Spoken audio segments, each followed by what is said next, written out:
تو قرآن مجید میں ہم عملاً ترتیب دیکھتے ہیں کہ انذار پہلے ہے، تبشیر بعد میں ہے۔ چنانچہ پہلی وحییں جو آئی ہیں حضور پر، ان میں ایک جگہ پر صرف انذار کا لفظ ہے، تبشیر کا لفظ ہی نہیں ہے۔ یا ایھا المدثر قم فانذر، لوگ سوئے ہوئے ہیں، بے ہوش ہیں، مدہوش ہیں، اخلاق کی پستیوں میں ڈوبے ہوئے ہیں، شرک کے گھٹا ٹوپ اندھیروں میں گم شدہ ہیں، اب تبشیر بشارت کس کو دیں؟ ہم تو مائل بکرم ہے کسے، ہم تو مائل بکرم ہے، کوئی سائل ہی نہیں، راہ دکھلائیں کسے، رہنما منزل ہی نہیں، بشارت کا کوئی حقدار ہو تو بشارت دی جائے۔ اگرچہ اصولی طور پر انبیاء کرام کا جہاں تذکرہ آتا ہے کہ ان کا مشن کیا ہے، تو اکثر آپ مبشرین کا لفظ پہلے بھیجیں، وما نرسل المرسلین الا مبشرین ومنذرین، وہاں تبشیر مقدم ہے اور انذار اس کے بعد آتا ہے۔ تو خاص بات جو نوٹ کرنے کی ہے کہ قرآن مجید میں بالعموم نوع انسانی کے لیے کہ جو غلط راستے پر ہیں، غافل ہیں، جنہیں کوئی شعور ہی نہیں ہے، نہ خدا کی ذات کا کوئی خیال ہے، نہ آخرت کی کوئی فکر ہے، ان کے لیے تو انذار ہی انذار ہے۔ لیکن جو کسی درجے میں بھی ایمان سے بہرہ مند ہے، اللہ کے ساتھ کوئی نہ کوئی ذہنی قلبی رشتہ ہے، آخرت کی کچھ دھیان ہے، کچھ فکر ہے، کچھ سوچتے ہیں کہ ہاں جانا ہے اپنے رب کے حضور کو جواب دہی کرنی ہے، ان کے لیے بشارت کا پہلو مقدم ہو جاتا ہے۔ اس کی ایک بڑی ہی خوبصورت مثال سورہ ہجر میں ہے، نبئ عبادی انی انا الغفور الرحیم وان عذابی هو العذاب العلیم۔ یہاں دونوں چیزیں ہیں، لیکن پہلے وہ جو تبشیر ہے، اے نبی میرے بندوں کو، میرے عبادی وہ کہ جو ایمان لائے ہیں، ان کو خبردار کر دیجئے، بتا دیجئے کہ میں غفور ہوں، رحیم ہوں، بخشنے والا ہوں، رحم فرمانے والا ہوں۔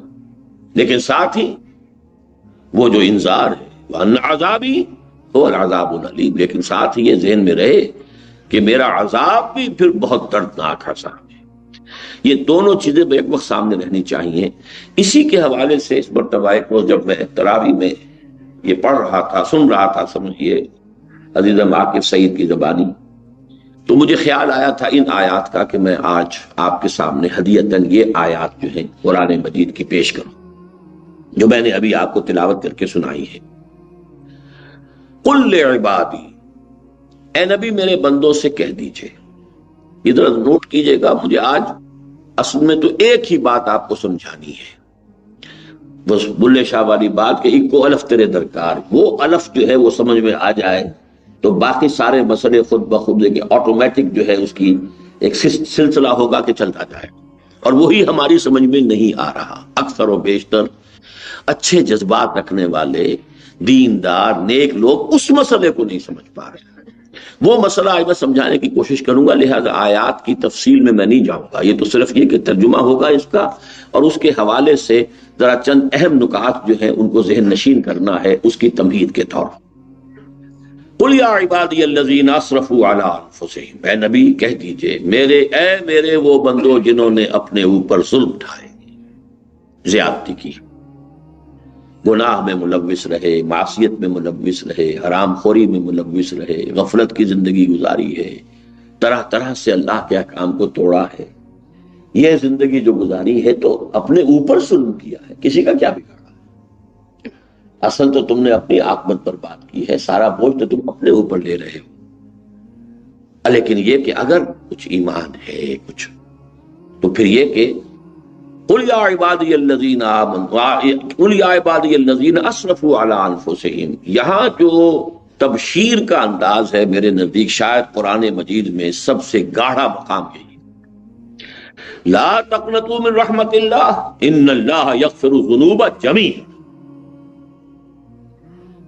اللہ کی رحمت سے مایوس مت ہو، مت مایوس ہو اللہ۔ لفظی ترجمہ ہوگا بغیر کسی اگر مگر کے، اگر ہم اضافے کے، جیسے کہ عبارت ہے اللہ تمام گناہ معاف کر دیتا ہے، اور چونکہ یہ فعل مضارع ہے، اللہ تمام گناہ معاف کر دے گا، یہ بہت ہی رجا اور امید اس کی ایک کیفیت پیدا کرنے والے الفاظ ہیں۔ یعنی کیا کہ اگر فرض کیجئے کوئی شخص ہے کہ اس کی 80 برس عمر ہو گئی اور ساری عمر خراب، زندگی جو ہے صحیح رخ پر بسر نہیں ہوئی، وہ بھی مایوس ما لم یغرغر، جب تک موت کے آثار نہیں آ جاتے توبہ کا دروازہ کھلا ہے۔ توبہ شرط ہے یہاں، چونکہ تبشیر کے رنگ کو زیادہ نمایاں کرنا ہے لہذا اس شرط کی حیثیت سے بیان نہیں کیا، لیکن القرآن یفسر بعضہ بعضا، وہ تو پھر یہ کہ دوسرے مقامات کے حوالے سے جب ہم دیکھیں گے تو اس میں وہ اگر وگر لگے گا، ورنہ ایک ہی آیت کو اگر لے لیا جائے تو پھر تو یہ کہ بہت سے مسائل بڑے پیچیدہ ہو جائیں گے۔ ہمیں دیکھنا ہے توبہ شرط ہے، یہ بھی ہمیں معلوم ہے دوسرے مقامات سے۔ دو چیزیں اللہ ہرگز معاف نہیں کرے گا، کفر اور شرک۔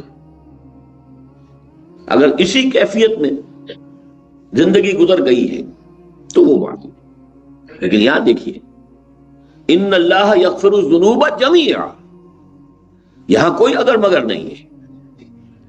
کفر اور شرک 2 مرتبہ سورہ نساء میں آ چکا ہے، ان اللہ لا یغفر ان یشرک بہ ویغفر ما دون ذلک لمن یشاء، یہ ہے۔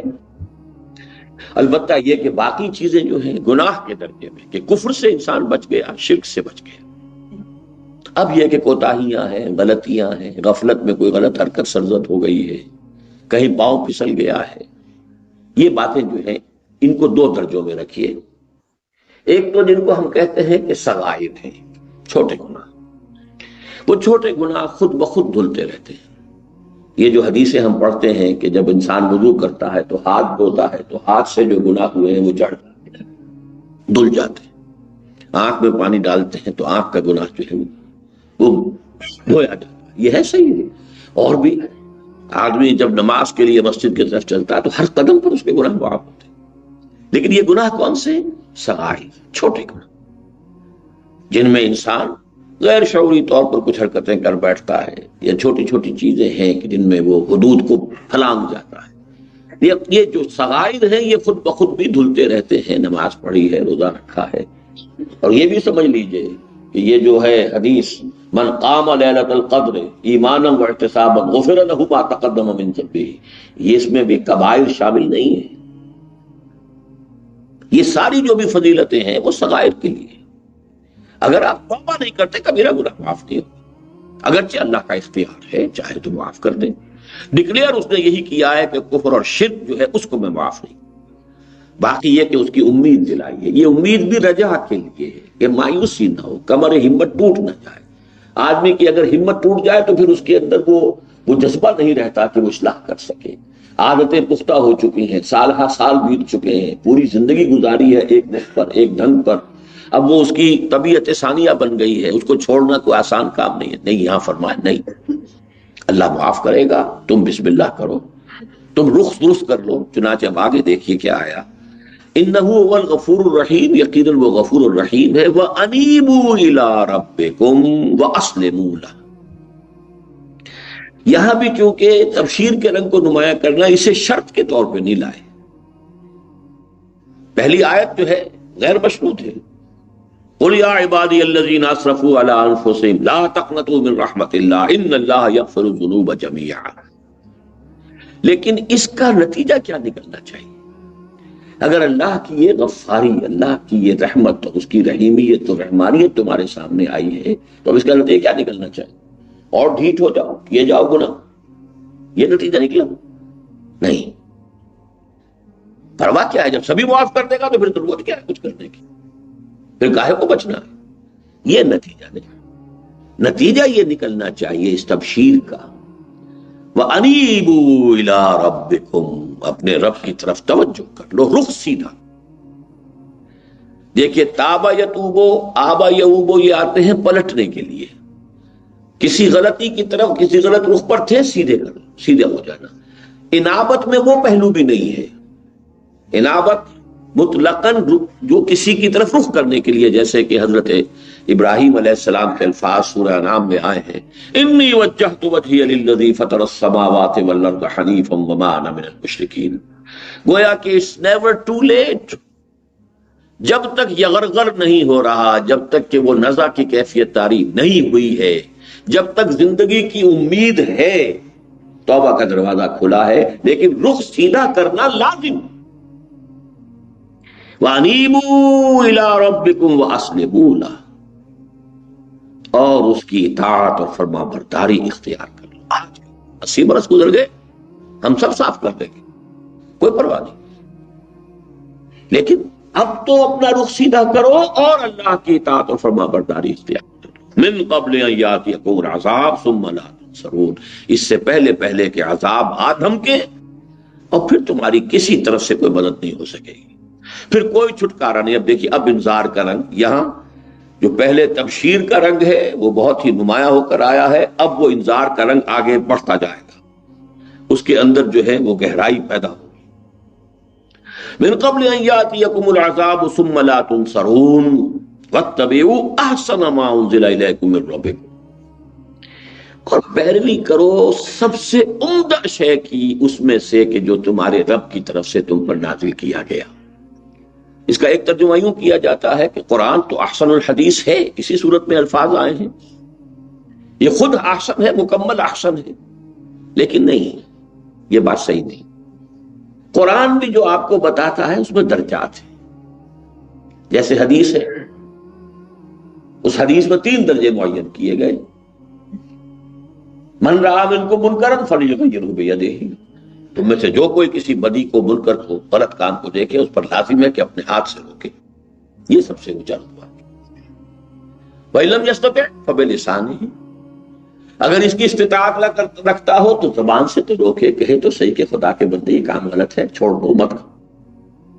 فَإِن لَّمْ يَسْتَطِعْ فَبِقَلْبِهِ، اگر یہ بھی ممکن نہیں ہے، حالات ایسے ہو گئے، یا تو استطاعت نہیں یا ہمت نہیں، ورنہ تو یہ کہ ہمت ہے تو آدمی جو ہے جان پر کھیل جائے گا، بات صحیح کرے گا، چاہے اس کی زندگی چلی جائے، کوئی بات نہیں. افضل الجہاد کلمۃ حق عند سلطان جائر. لیکن ایک دوسری بات ہے، ایک دوسرا پہلو بھی چونکہ ہے، اجتماعی جد و جہد میں، انقلابی جد و جہد میں جب تک کافی جمعیت نہ فراہم ہو جائے، اگر آپ بالید نہیں انل منکر شروع کر دیں گے پری میچورلی، تو وہ گویا کہ آپ کی پوری طاقت تباہ ہو جائے گی. اس میں انتظار کرنا ہوتا ہے. وہ یہ نہیں ہے کہ اپنی ہمت کم ہے، بلکہ ابھی وہ اجتماعی طاقت اتنی کم ہے، انفرادی ہمت اپنی جگہ موجود ہے. صحابہ جو ہیں وہ جانے دینے کے لیے اس وقت بھی تیار تھے. کیا مکے میں جو ایمان لائے تھے السابقون الاولون، کیا ان کے بارے میں کوئی شک ہو سکتا ہے؟ کیا وہ 10 آدمی جا کر ایک ہی رات میں سارے کے سارے بت کعبے کے اندر اور باہر جو رکھے تھے توڑ نہیں سکتے تھے؟ چاہے ان کا قیمہ بعد میں کر دیا جاتا، یہی ہوتا اور کیا ہوتا. ہمت ان میں تھی لیکن نہیں، مصلحت نہیں تھی. اجتماعی نظام کو بدلنے کے لیے پہلے قوت فراہم کرو. چنانچہ حضور 13 برس تک مکے میں رہے، اسی حرم میں نماز پڑھتے رہے، جس میں پیچھے بت، آگے بت، دائیں بت، بائیں بت، یہاں تک کہ سن 7 ہجری میں عمرہ قضا کے لیے گئے ہیں تو اسی کعبے کا طواف کیا جس میں بت رکھے ہوئے تھے.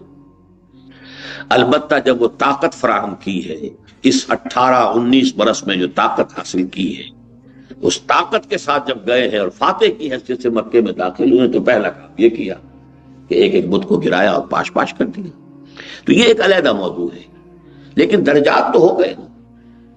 فَإِن لَّمْ يَسْتَطِعْ فَبِقَلْبِهِ، تیسرا درجہ ایک اور بھی ہے، دل میں شدید نفرت بدی سے. تو گویا کہ یہ بھی ایک درجہ ہے نا.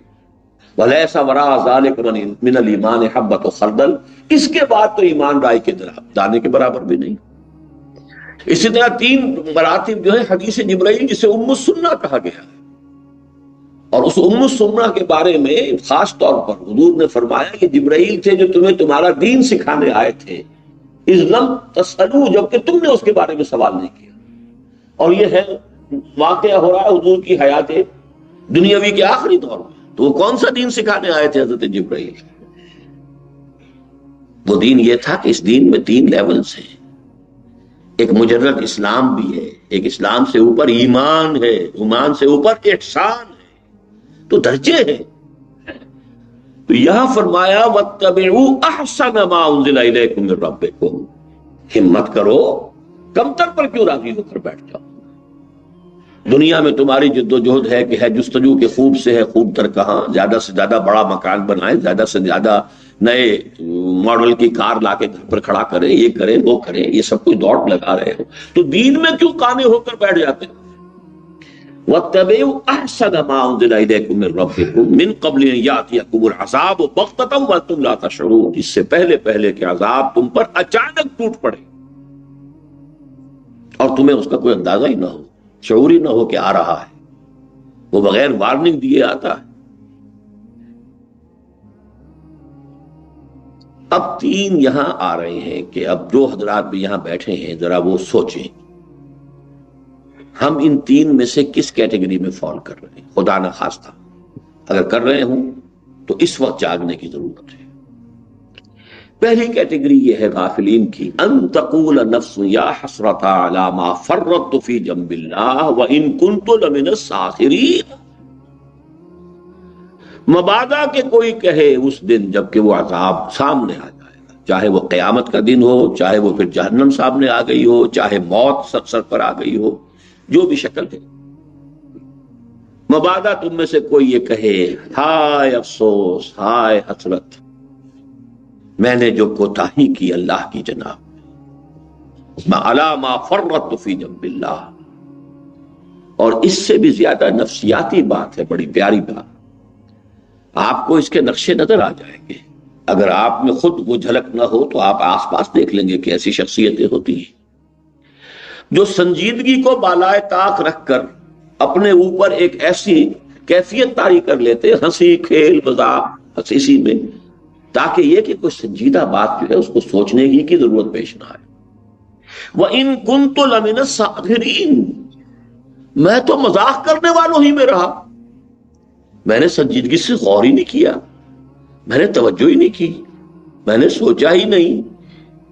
یا حسرۃ علی ما فرطت فی جنب اللہ وان کنت لمن الساخرین، میں تو اسے ہنسی کھیلی سمجھتا رہا، ہنسی مذاق سمجھتا رہا، میں نے توجہ ہی نہیں کی۔ یہ ہنسی مذاق کا عدم توجہ کا معاملہ کچھ اور کا ہے۔ عدم توجہ ایک حضرت حمزہ کی بھی تھی رضی اللہ تعالی، وہ ہنسی مذاق کی نہیں تھی، وہ صرف یہ تھی کہ انہیں بس دلچسپی تھی سیر سے، شکار سے، کئی دن صحرا میں ہیں، شکار کر رہے ہیں، شکار کر لیا وہی بھون کے کھا لیا، پھر اس کے بعد آگے کئی دن ہفتے رہے جنگل۔ ان کی زندگی اس روٹین کی بن گئی تھی، تو این اپنے گھر میں اپنا سگا بھتیجا محمد صلی اللہ علیہ وسلم، انہیں 6 برس ہو گئے دعوت دیتے ہوئے، اور حمزہ کے کان پہ جوئی نہیں رہیں گی، حالانکہ نیک ہیں اور بھلے آدمی ہیں، حضور سے سخت محبت کرتے ہیں، شدید محبت کرتے ہیں، اور وہی جذباتی محبت تھی جس کے نتیجے میں ایمان لائے کہ ایک روز سن 6 نبوی میں جب واپس آئے ہیں تو جو کنیز تھی اس نے دروازے ہی پر کہا کہ آج تو ابو جہل نے بڑا برا سلوک کیا آپ کے بھتیجے کے ساتھ، یعنی حضور صلی اللہ علیہ وسلم۔ گھر میں داخل ہوئے، وہیں سے پلٹے، جہاں ابو جہل بیٹھا تھا اپنے پرے میں، جا کر اسے ڈانٹا اور اپنی کمان دے کر ماری سر پر، تم نے میرے بھتیجے کے ساتھ یہ کیا ہے؟ اور کہا اچھا اگر یہی بات تو میں ایمان لاتا ہوں، آؤ ابو کا۔ یہ تھی ان کی کہ گویا کہ ایمان کا لاوا اندر تو تھا، لیکن وہ عدم توجہ ہی کی وجہ سے پھٹ نہیں رہا۔ اس وقت جذباتی طور پر ایک تحریک ایسی ہوئی کہ اس وقت ایمان کا اعلان کر دیا، پھر آخر دم تک جس طرح اپنے آپ کو حضور صلی اللہ علیہ وسلم کے مشن کے لیے وقف کیا وہ سب کو معلوم۔ تو یہ جو 2 الفاظ یہاں آ رہے ہیں کہ بے توجہی میں یا اس سے آگے بڑھ کر ہنسی مذاق ہی، ان دونوں چیزوں کی وجہ سے سیریسلی کبھی سوچا ہی نہیں، کبھی غور نہیں کیا، یا مصروفیات زندگی ایسی ہیں جو سوچنے نہیں دیتی، اپنے اپنے پروفیشنز ہیں، اپنے اپنے لوگوں نے دھندے بنا لیے ہیں، اپنے اپنے کاروبار ہیں، اپنے اپنے مسائل ہیں، اپنے اپنے مشکلات ہیں۔ وہ جو اقبال نے کہا ہے کہ کافر کی یہ پہچان کے آفاق میں گم ہے، وہ گم ہے، اس سے آگے کی کچھ سوچ کبھی آتی نہیں، اور اگر کوئی کہتا ہے تو اس کی بات ہنسی مذاق میں اڑا دیتے۔ ان تقول نفس یا حسرۃ علی ما فرطت فی جنب اللہ وان کنت لمن الساخرین او تقول لو ان اللہ ہدانی لکنت من المتقین۔ ایک اور کیٹیگری ایسے لوگوں کی ہے، ڈھیٹ قسم کے لوگوں کی، جن کا یہاں نقشہ کھینچا گیا کہ وہ کہیں گے جی اللہ نے ہمیں ہدایت دی ہوتی تو ہم بھی ہدایت پہ ہو جاتے۔ وہ جو اقبال نے کہا ہے ابلیس کے بارے میں کہ دے رہا ہے اپنی آزادی کو مجبوری کا نام، ظالم اپنے شعلہ سوزاں کو خود کہتا ہے دودھ، اپنی مجبوری کا نام دے رہا ہے کہ اللہ ہدایت دیتا تو ہو جاتا ہے، جیسے سورہ یاسین میں آیا ہے، کیا ہم انہیں کھانا کھلائیں جنہیں اللہ چاہتا تو خود کھلا دیتا؟ کیا ہم سے کہتے ہو کہ غریبوں کو کھانا کھلاؤ؟ اگر اللہ کی مشیت ہوتی کہ ان کو کھانا کھلائے تو کیا خود نہیں کھلا سکتا؟ اس کا مطلب وہ چاہتا ہی نہیں کہ کھلایا جائے ان کو، تو ہم جو ہے اللہ کی مشیت کے خلاف کیوں عمل کریں؟ اب یہ حجت بازی اور اس طرح کی باتیں جو ہے یہ بھی لوگ ہوتے ہیں. او تقول لو ان اللہ ہدانی لکنت من المتقین، او تقول حین تری العذاب لو ان لی کرۃ فاکون من المحسنین، یا وہ یہ کہے کاش کہ مجھے ایک دفعہ لوٹنا نصیب ہو جائے، اگر واپس دنیا میں جانا نصیب ہو جائے، یہ موت ٹل جائے، میں بالکل محسنین میں سے ہو جاؤں. محسن میں نے 3 درجے بیان کیے تھے ابھی، مسلم، مومن، محسن. اخبرنی عن الاسلام، اخبرنی عن الایمان، اخبرنی عن الاحسان، میں محسنین میں سے ہو جاؤں گا. کہاں اسلام اور کہاں ایمان، میں ہو جاؤں گا، لیکن وہ لوٹنا تو نہیں ہے، اس کا تو کوئی امکان نہیں، اس کی تو کوئی صورت نہیں ہے. وہاں جا کر لوٹنا تو کیا ہے، جب وہ موت آ کے کھڑی ہوگی سرحانے پر تب بھی اسے مؤخر ہونے کا. لن یؤخر اللہ نفسا اذا جاء اجلها، اللہ ہرگز مؤخر نہیں کرے. تو یہ گویا کہ 3 شکلیں ہو سکتی ہیں، یاس اور حسرت اور مایوسی. ان چینوں کے نقشہ کھینچا گیا ہے کہ ہر شخص اپنے بارے میں غور کرے. اب آخری بات ان آیات میں یہ خاص طور پر ان لوگوں کے لیے ہے. دیکھیے ایک مثبت پہلو ہے جس کو بھی اللہ نے یہ توفیق دی کہ وہ اس پورے مہینے میں رات کے 8 بجے سے لے کر 1 بجے تک جاگا. کتنا بڑا فضل ہے، کتنا بڑا کرم ہے اللہ. کتنے لوگ ہیں کہ جو نیکسٹ ڈور ہوں گے انہوں نے اس کی توفیق نہیں ہوئی، اس کو اللہ نے نہیں چنا. یہ تو اللہ کا فضل و کرم ہے. کتنے وہ لوگ ہیں خوش نصیب ہیں، کتنا فضل ہوا ہے، سب چیز گھر بار چھوڑ کر یہاں مسجد کی چٹائیوں پر لیٹے ہوئے ہیں. 10 دن جو ہے اعتکاف میں لگا رہے ہیں، 9 دن لگا رہے ہیں. لیکن اب اسی کا دوسرا رخ بھی ہے. اگر وہ یہ سب کچھ کر کے وہیں کے وہیں رہ جائیں جہاں پہلے تھے تو ان سے بڑا مجرم کون ہے؟ یہ سوچنے کی بات.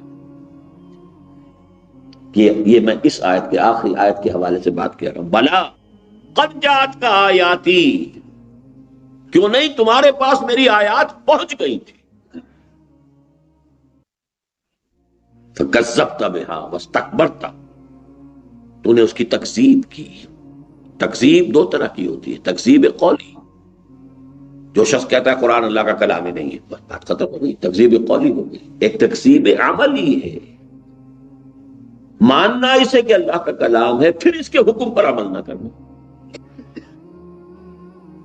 یہ دوہرا جرم ہو گیا.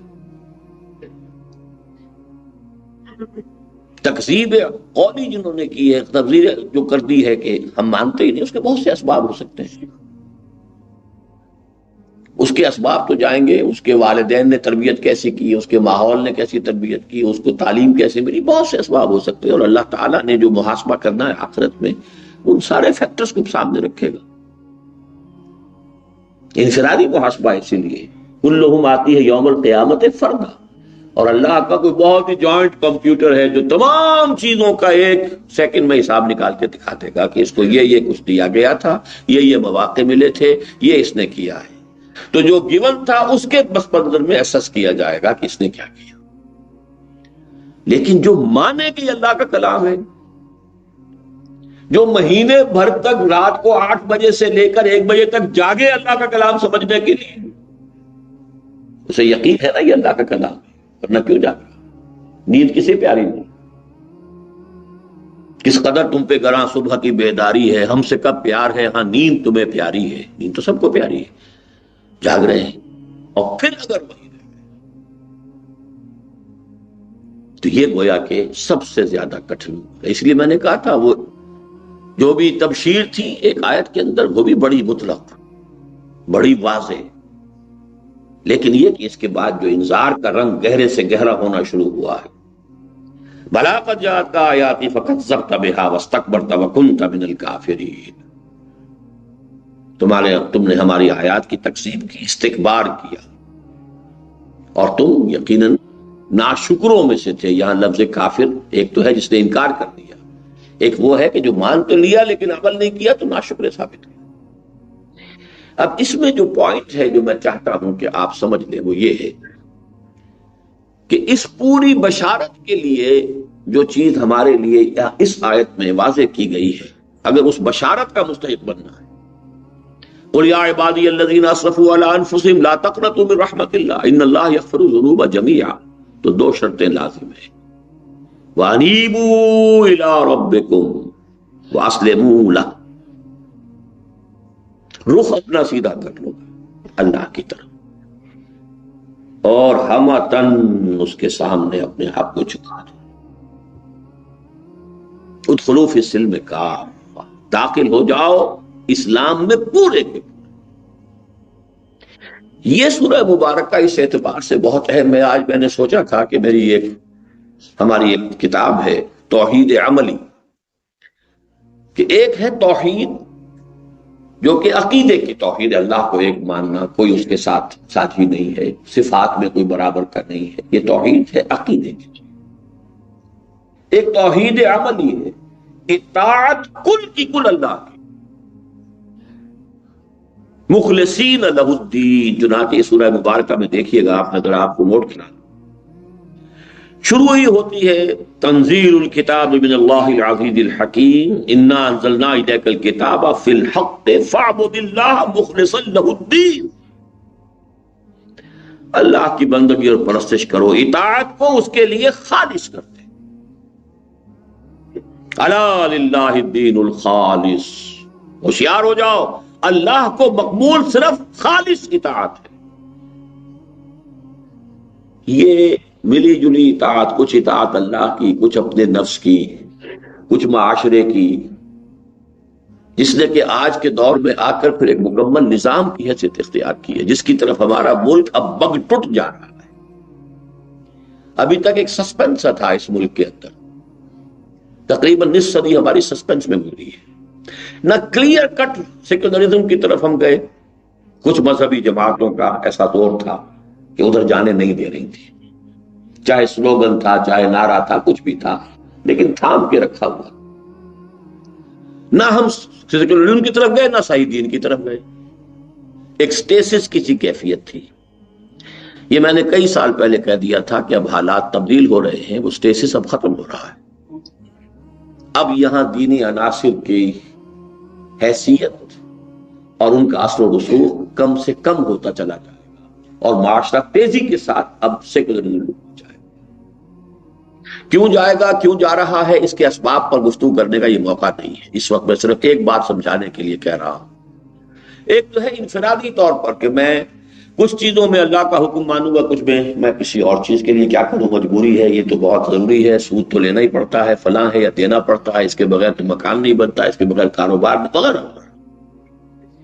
ایک یہ ہے کہ اس کو آپ 1000 گنا بنا لیجئے، وہ نظام کے جس میں باقاعدہ دین کے ٹکڑے کر دیے گئے، جس کا نام سیکولرزم ہے۔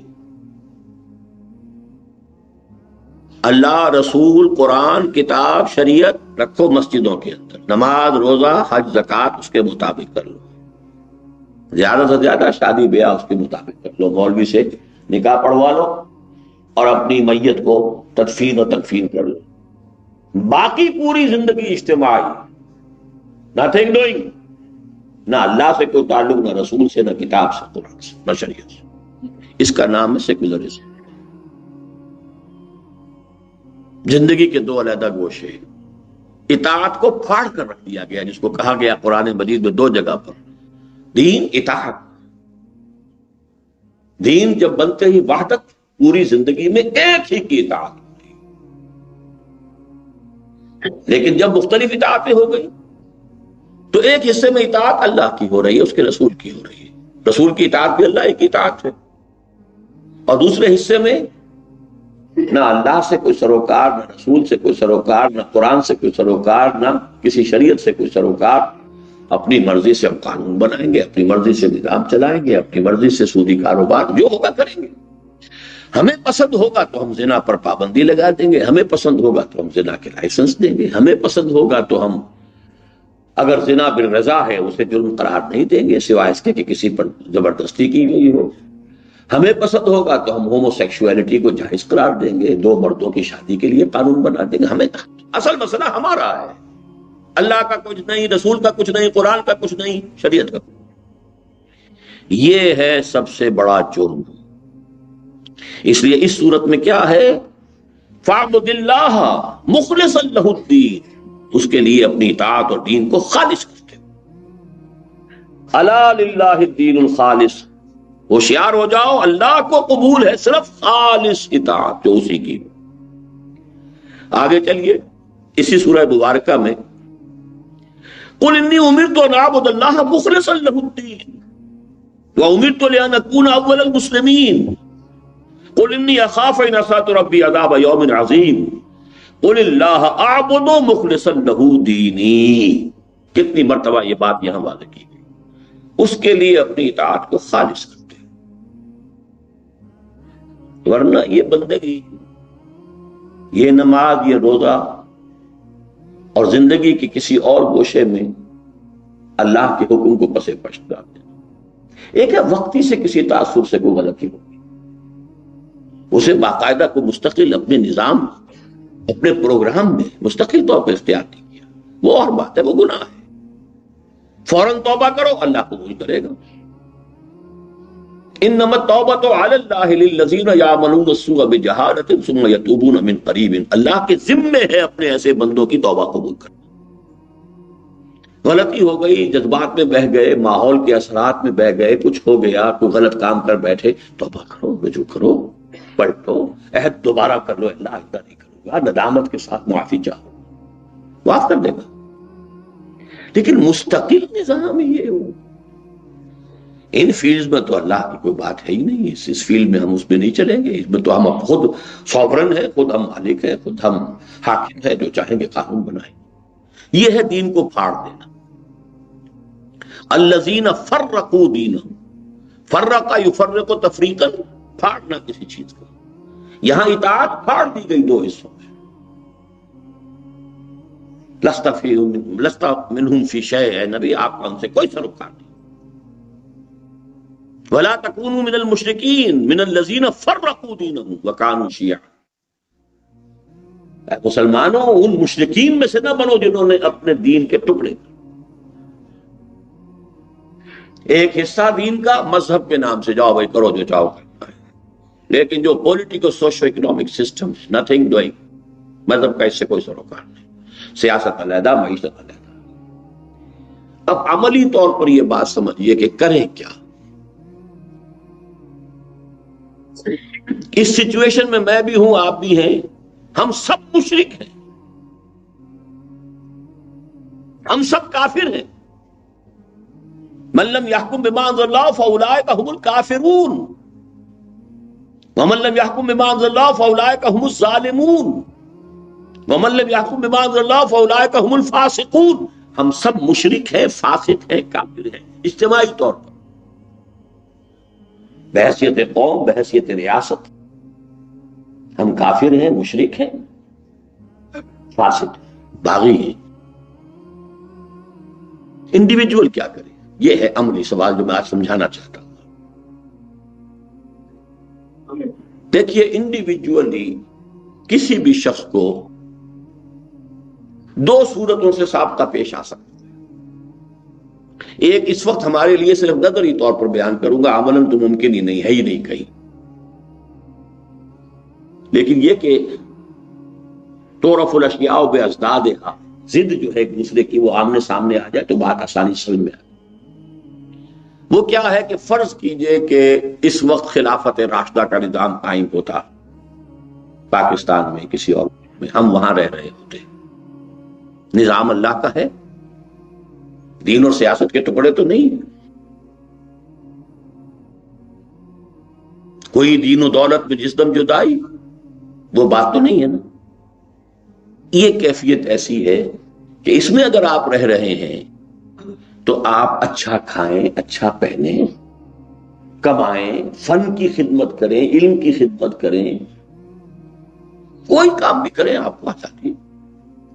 بات صرف کیا ہوگی، جب اس نظام خلافت کی طرف سے آپ کو بلایا جائے گا کہ اب فلاں جگہ ہمیں مارکا پیش ہے، اتنے آدمی چاہیے، اتنے نکل گئے تو باقی سب کی طرف سے فرض کفایہ ہو گیا، ادا ہو گیا۔ آپ اپنے گھروں کی ٹھنڈی چھاؤں میں بیٹھے۔ قل من حرم زینت اللہ التی اخرج لعبادہ والطیبات من الرزق، اچھے کھانے کس نے حرام کیے اہل ایمان کے لیے؟ اچھا پہننا کس نے حرام کیا ہے اہل ایمان کے لیے؟ لیکن یہ کب؟ جبکہ خلافت کا نظام قائم، وہ ذمہ داریاں اجتماعی طور پر وہ ادارہ ادا کر رہا ہے۔ جب آپ کی ضرورت ہوگی آپ کو کال کر لیا جائے گا۔ پوری قوم بسنے والی جو ہے پیپلز آرمی کی حیثیت سے ہوگی، جب ڈیمانڈ ہوگی حاضر ہو جائے، ورنہ اپنے کاموں میں لگو، دھندے کرو، جو چاہو کرو، اچھا کھاؤ، اچھا پہنو، کیا ہے؟ کسی کو کسی خاص فن سے دلچسپی ہے، کسی کو خاص پروفیشن سے ہے، کسی کو خاص علم سے ہے، اچھا آگے نکلو اس میں۔ لیکن اگر ہے نظام باطل قائم، اب یہاں معاملہ بڑا مشکل ہو جائے۔ آپ اسی چھتری کے نیچے رہ رہے ہیں کہ جس میں حاکمیت اللہ کی نہیں مانی جا رہی۔ اگر آپ اس ماحول میں ذہناً ریکنسائل کر کے اور صرف عبادات، نماز، روزہ اور اعتکاف اور شب قدر پر آپ سمجھتے ہیں کہ بیڑا پار ہو جائے گا، تو آپ سے بڑا احمق کوئی نہیں۔ دین کا ربطی کا علم نہیں ہے۔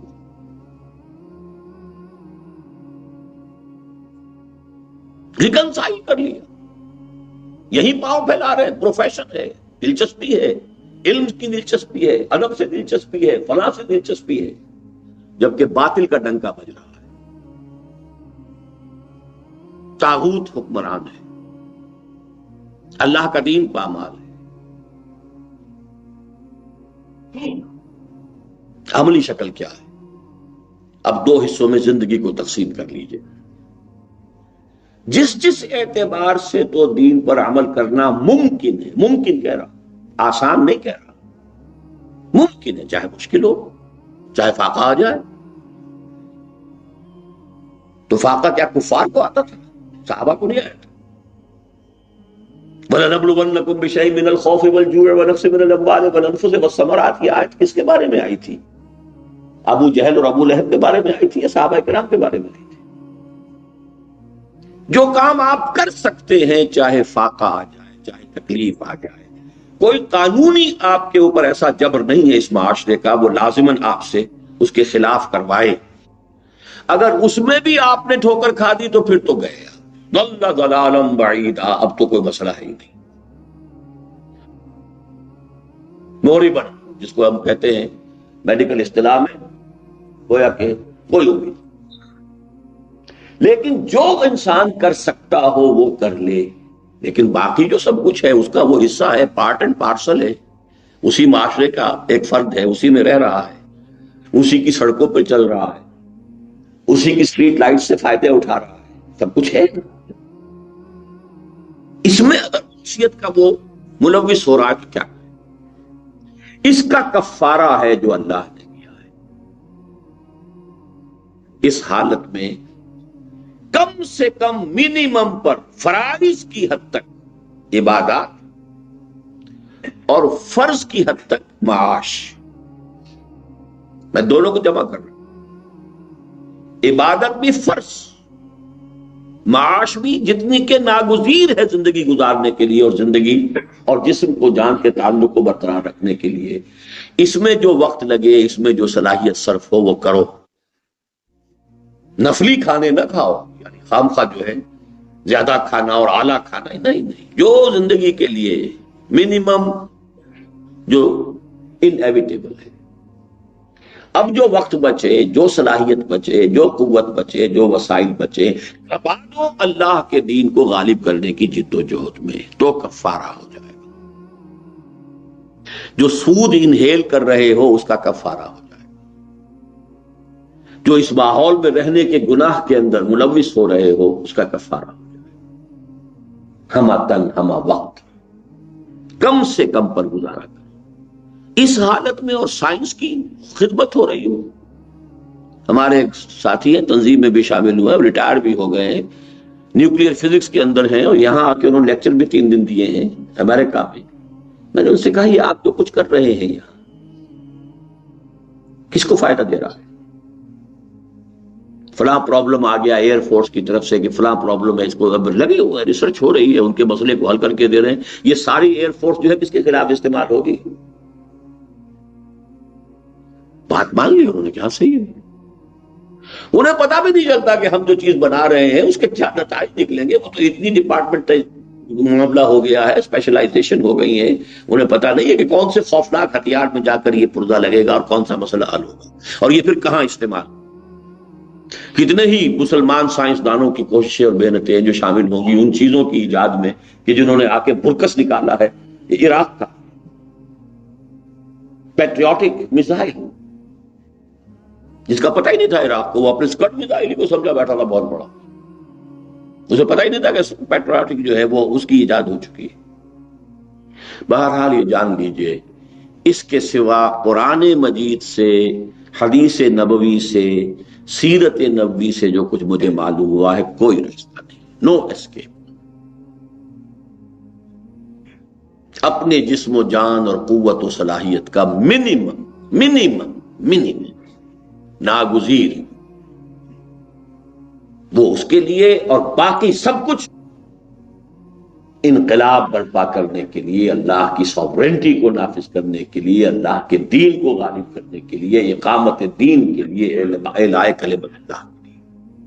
یہ فیصلہ ہے جو بڑا کٹھن بھی ہے، مشکل بھی ہے، اور اس کی دوسری شرط لازم۔ دیکھیے ہمارے ہاں بہت سے لوگ ہیں جو یہ کام کرنا بھی چاہتے ہیں، خواہش بھی ہے، کچھ نہ کچھ مدد بھی کرتے ہیں، کچھ لپ سروس بھی ہے، کچھ پیسے سے تعاون بھی ہے، لیکن یہ کہ اس سے آگے قدم نہیں بڑھاتے۔ وہ مطمئن ہے کہ ہم کر ہی رہے ہیں، نماز فرض ہے وہ پڑھتے ہیں، یہ احساس نہیں ہے کہ اس کیفیت میں اقامت دین کی جدوجہد فرض ہے۔ ہاں خلافت کا نظام قائم ہو تو ٹھیک ہے، وہ فرض عارض کفایہ ہو گیا، وہ نظام موجود ہے، اس کے تحت ساری ذمہ داری جو ہے وہ ادا کی جائے گی۔ آپ اللہ کی حاکمیت تلے اور خلافت کے نظام کی چھتری تلے آرام کیجئے، عیش کیجئے، کوئی پرواہ نہیں۔ فن کی خدمت ہو، پیشے کی خدمت ہو، کچھ بھی ہو، علم کی ہو، ادب کی ہو، کرو، اچھا کھاؤ، اچھا پہنو، بیوی بچوں کو اچھا کھلاؤ، اچھا پہناؤ۔ قل من حرم زینۃ اللہ التی اخرج لعبادہ والطیبات من الرزق، لیکن باطل کا غلبہ ہو، طاغوت کی حکومت ہو، یہاں اب تلپٹ ہو جائے گا۔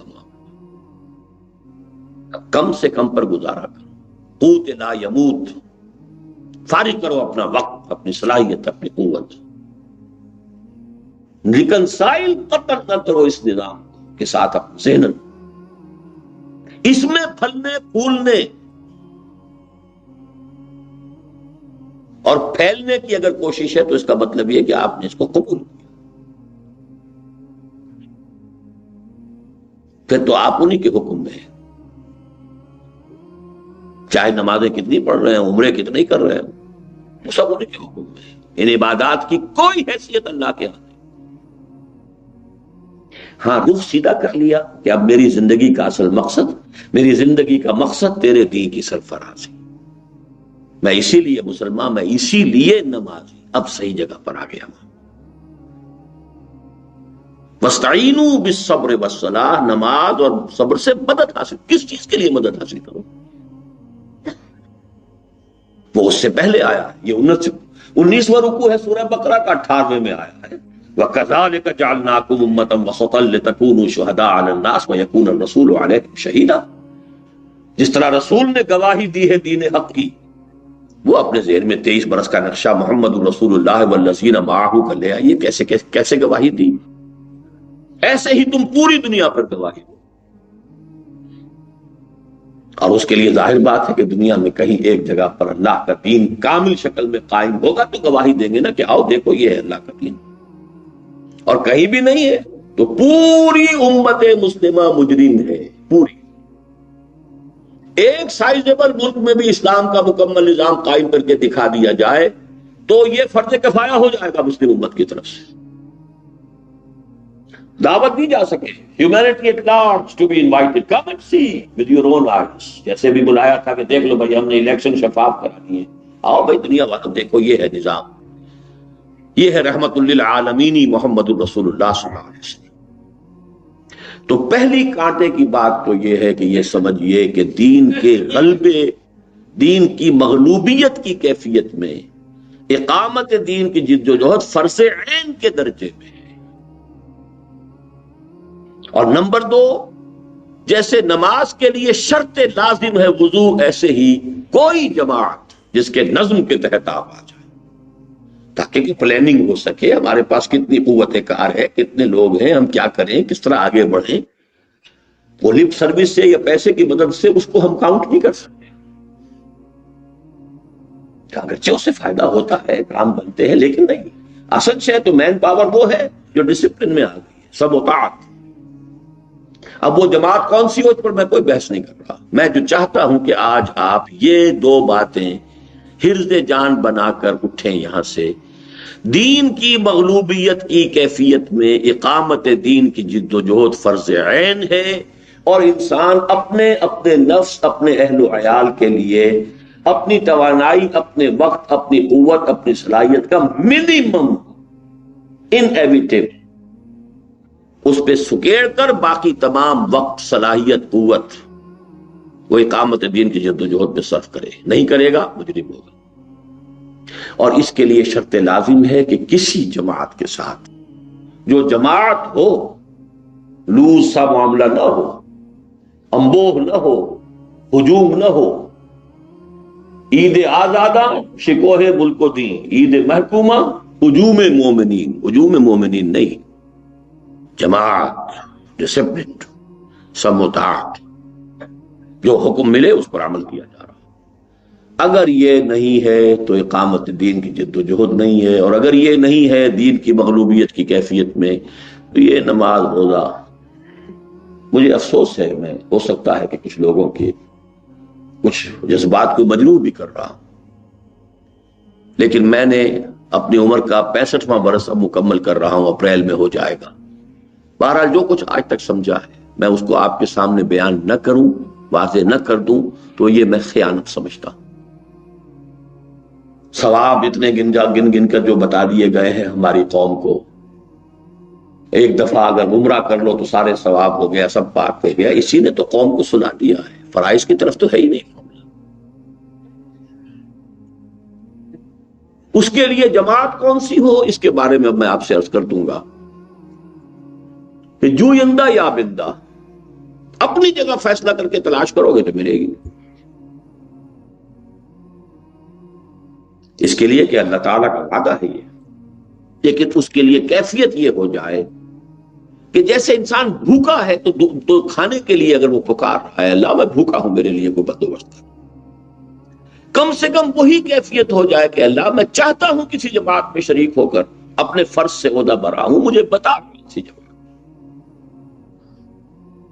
امن یجیب المضطر اذا دعا، جب تک مضطر کی کیفیت نہ ہو جائے کہ میرا میں تو خطرناک راستے پر جا رہا ہوں. یہی ہمارے معتکفین میں سے ایک صاحب نے کہا، خود ان کے الفاظ تھے کہ میں محسوس کرتا ہوں کہ میں گناہ کا ارتکاب کر رہا ہوں، کہ میں کسی جماعت میں نہیں ہوں، لیکن یہ کہ کہیں میرا دل ٹھکا نہیں، کہیں میری دل جو ہے وہ مطمئن نہیں ہوا.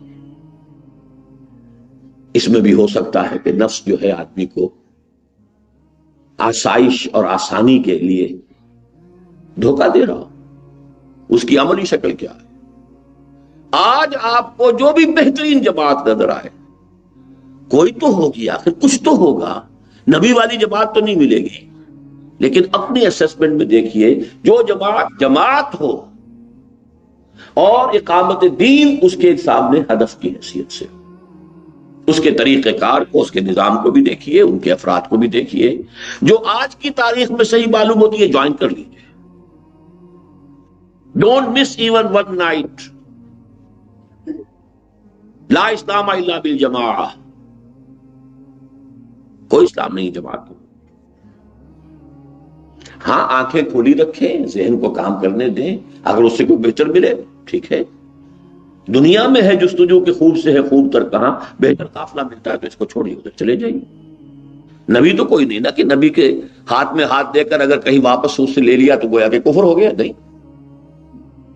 اور اگر کوئی جماعت پسند نہیں آ رہی تو معلوم ہوتا ہے کہ ایک شخص جو ہے خود صاحب فہم ہے، صاحب الرائے ہے، صاحب فکر ہے، تبھی تو وہ سب کو رد کر رہا ہے کہ اس میں یہ کمی ہے، اس میں یہ کمی ہے، اس میں یہ کمی ہے، اس میں یہ کمی ہے۔ یہ جو کچھ رد کرنا ہے اس کا یہ ثابت کرتا ہے کہ خود صاحب فکر ہے تو خود کھڑا ہو۔ ایک اکیلا 2 11 ایک بھی آدمی ساتھ ہو گیا تو جیسے آپ کو معلوم ہے نماز ہو جاتی ہے، ایک امام ایک مقتدی، جماعت ہوتی ہے کہ نہیں؟ لیکن اس سے بالکل اپنے آپ کو بے پرواہ سمجھ لینا، اس کے بغیر آپ سمجھے کچھ نیکیاں کر رہے ہیں، کچھ بھلے کام کر رہے ہیں، کچھ پبلک سروس کا کام ہو رہا ہے، کچھ یہ ہو رہا ہے، کچھ وہ ہو رہا ہے، یہ ساری چیزیں جو ہے دین کی مغلوبیت کے دور میں ان کی دھیلے کی قیمت نہیں۔ اگر آپ نے اقامت دین کی جد و جہد میں آپ اپنے آپ کو ہمتن ڈال کر اور اپنے آپ کو کسی ایسی جماعت کے ڈسپلن کے حوالے نہیں کیا جس کا مقصد یہی، اب اس میں یہ ہے کہ آدمی جتنی بھی محنت کرے گا، جتنی کوشش کرے گا، تو جیسے کہ سورہ عنکبوت ختم ہوتی ہے وَالَّذِينَ جَاهَدُوا فِينَا لَنَهْدِيَنَّهُمْ سُبُلَنَا، جو لوگ ہماری راہ میں کوشش کریں گے، جہاد کریں گے، تو جہاد ایک اس کا بھی ہوتا ہے، آپ تلاش کر رہے ہیں کہ کون سی بہتر سے بہتر جماعت ہے، اس میں جو وقت آپ لگا رہے ہیں، محنت صرف کر رہے ہیں، اسٹڈی کر رہے ہیں، گفتگو کر رہے ہیں، یہ بھی جہاد ہے۔ لَنَهْدِيَنَّهُمْ سُبُلَنَا، تو اللہ تعالیٰ نے بہت ہی تاکیدی انداز میں فرمایا ہم لازماً انہیں اپنا راستہ سجھا دیں گے۔ یہ ممکن نہیں ہے کہ کوئی شخص طالب حقیقتاً طالب بن کر اللہ کا در کھٹکھٹائے اور دعا مانگے اور پھر اللہ تعالیٰ اس کی ہدایت نہ فرمائے، اسے لازماً راستہ دکھائے گا۔ وَالَّذِينَ جَاهَدُوا فِينَا لَنَهْدِيَنَّهُمْ سُبُلَنَا۔ تو میں نے عرض کیا تھا آپ سے، میں صرف ایک بات آج کہنا چاہتا ہوں، اگرچہ بعض حضرات کا شاید خواہش بھی ہو، خیال بھی ہو کہ اب جو ملک میں ایک نیا دور شروع ہو رہا ہے اس کے بارے میں میں اپنا تبصرہ بھی کچھ بیان کروں، لیکن یہ کہ یہ میں نے اگلے جمعے کے لیے، یہ جمعہ تو میرا کراچی میں ہے مسجد دارالسلام میں، جنرل صاحب نماز پڑھائیں گے انشاءاللہ، لیکن اگلے جمعے میں 14 فروری کو میں اس میں تفصیل سے بات رکھوں گا۔ لیکن اس وقت یہ بات سمجھنے کی ہے کہ قرآن مجید کی دعوت کا یہ خلاصہ ہے، یہ پیغام ہے اس کا، لیکن یہ کہ اگر اس کا سیدھا رخ آپ نے آج کر لیا صدق کے دل کے ساتھ، صدق کے نیت کے ساتھ، پچھلی ساری کوتاہیاں اللہ تعالیٰ کنڈو کر دے گا۔ قل یا عبادی الذین اسرفوا علی انفسہم لا تقنطوا من رحمت اللہ ان اللہ یغفر الذنوب جميعا وانیبوا الی ربکم واسلموا لہ۔ اپنے رب کی طرف رخ سیدھا کرو اور ہمتن اپنے آپ کو اس کے سامنے جھکا دو۔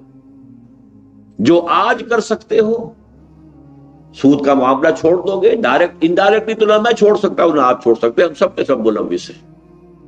ڈائریکٹ ٹرانزیکشن سے تو بچ سکتے ہیں، کاروبار سے گھیرنا پڑ جائے گا، کچھ اور ہوگا، اگر مکان سود پہ لیا ہوا اس کو بیچ کر کسی چھوٹے مکان میں رہنا، یہی ہوگا نا، اور کیا قیامت تو نہیں آ جائے گی۔ آپ اپنی جگہ تحقیق کیجئے کہ پردہ اسلام میں اس کے کیا احکام ہیں، کیا اس کی شرائط ہیں، اپنے گھر میں اس کو نافذ کیجئے، کیا ہو جائے گا؟ کچھ رشتہ دار بلاگ منہ چڑھائیں گے، کچھ یہ ہے کہ آپ کا سوشل بائیکاٹ ہو جائے۔ کیا ڈر ہے اگر ساری خدائی ہے مخالف؟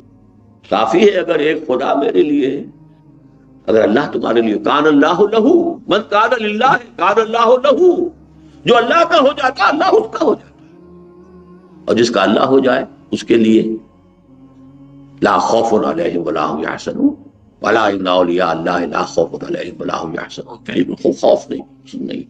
اللہ تعالی ہم سب کو اس کی توفیق عطا فرمائے۔